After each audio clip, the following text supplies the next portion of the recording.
So what do you do if you're missing bank or credit card transactions in your QuickBooks Online feed? Well, this can be super frustrating, trust me, I know, but there is an easy fix. And I'm gonna walk you through how to get this completely fixed on your account and locate those transactions that are missing and get them posted in under 10 minutes. Now, I'm on QuickBooks Plus, but this really works largely the same way, no matter which subscription you are on, as long as it is a QuickBooks Online subscription. So inside, if it looks a little bit different, it might be because I'm on a slightly different plan than you, but the steps should be largely the same. So let's jump into my computer and take a look together. So when I first realized that there was an issue and that potentially some of my transactions had not been pulled into QuickBooks, I tried to update. I made sure the account was linked after I'd gone through all of that, and I still realized there were some missing transactions.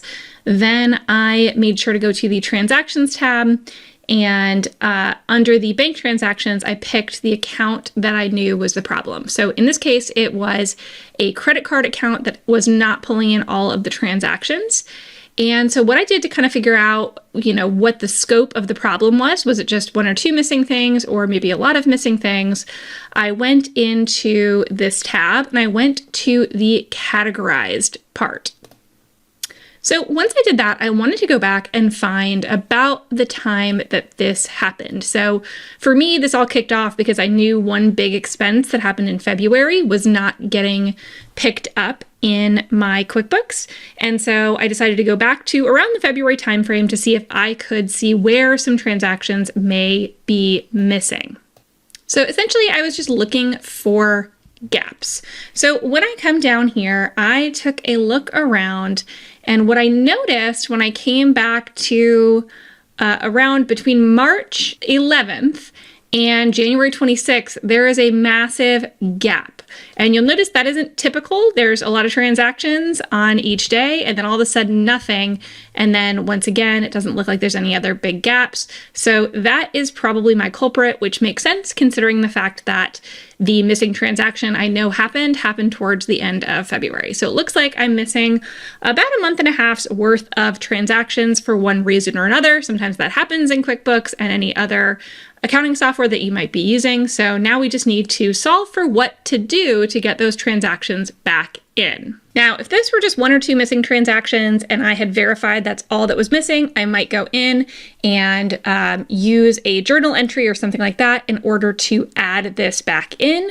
But in this case, because it does look like there's a lot of things missing, I personally do not want to key all those in, and I would rather have it pulling directly from those bank records. So what I'm going to do is actually go to my credit card that is missing, and I am going to go find those transactions and pull them down into a CSV file that I'll download to my computer. So here I am in my Chase account, and I went and picked the account. I went into where the direct download was. This will be in different places depending on if this is a bank account or a credit card account, but in general, you should have the ability to go into any type of account and download the types of transactions that you need. So you can also pick the dates. And what I would recommend is if it lets you choose a date range, which most of the time that it will, remember we were looking at about January 26th was the last transaction I saw that was in the ledger, but that doesn't mean that all of those transactions for that day came over. I just know at least one did.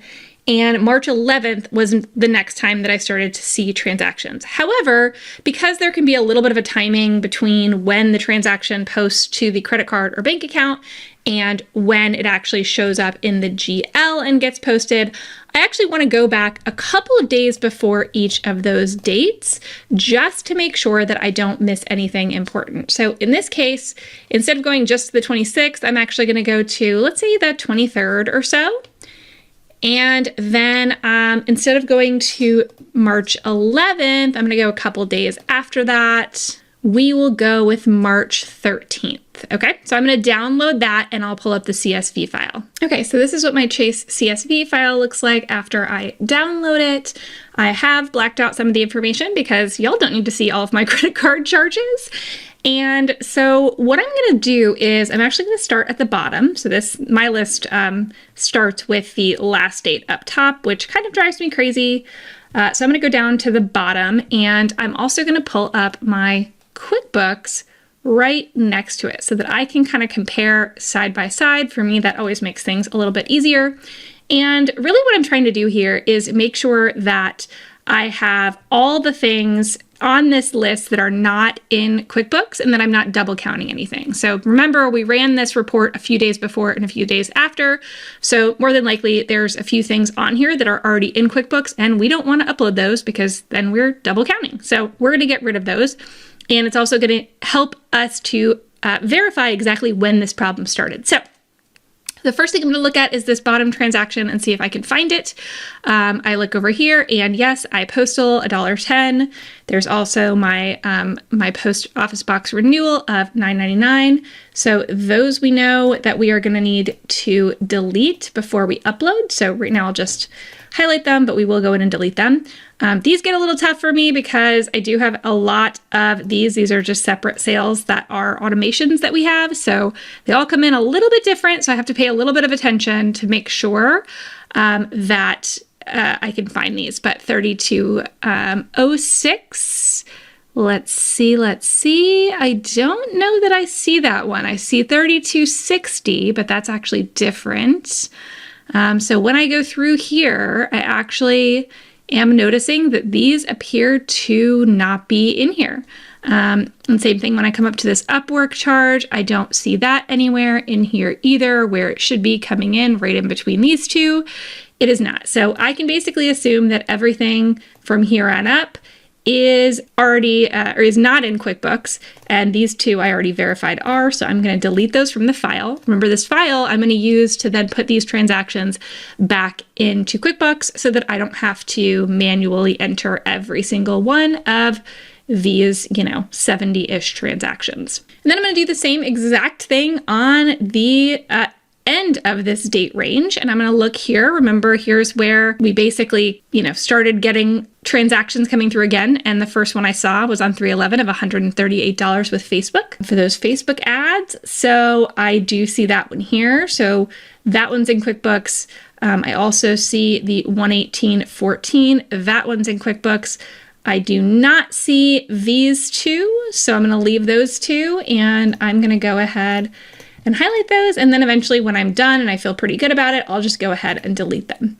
So what that's leaving me with is just the transactions that should be in QuickBooks and are not in the date range that is missing. So the next thing that we're going to do is we're going to get this file into our QuickBooks. So we're going to go into, again, the transactions, bank transactions. You're going to pick the account in question. So make sure that you're uploading it to the correct account. And then instead of hitting link account right now, you just hit this and you're going to look for something that says upload from file. QuickBooks does tend to change around its interface, so this might be somewhere else, but somewhere in here you'll be able to see something like this. So in this case, usually I'm a big fan of bringing in them automatically, but that already failed.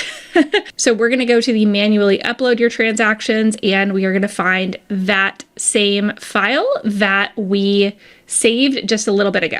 Okay, so I uploaded that CSV file and then you're going to pick the QuickBooks account. Sometimes you might have to type it in if the drop down isn't working. And then you're going to tell it a little bit about the format of what you just uploaded so that it knows what columns to be looking at. So you can just read through these and compare it to the file that you uploaded. Is the first row in your file a header? In my case, yes, it was. How many columns show amounts? Only one column for me, although depending on how your bank does this, they may have debits and credits in different columns. What's the date format used in your file? So you can take a look and see. Mine happens to be this typical month, date, year. And then coming down here, you're gonna basically just confirm this information from your files. So the date, column 1 is the transaction date. That is true. For me, description is 3, amount is 6. So this got this right. It kind of guessed at it and it did a great job. Check number, this is a credit card account, so that doesn't apply. And we're going to hit continue.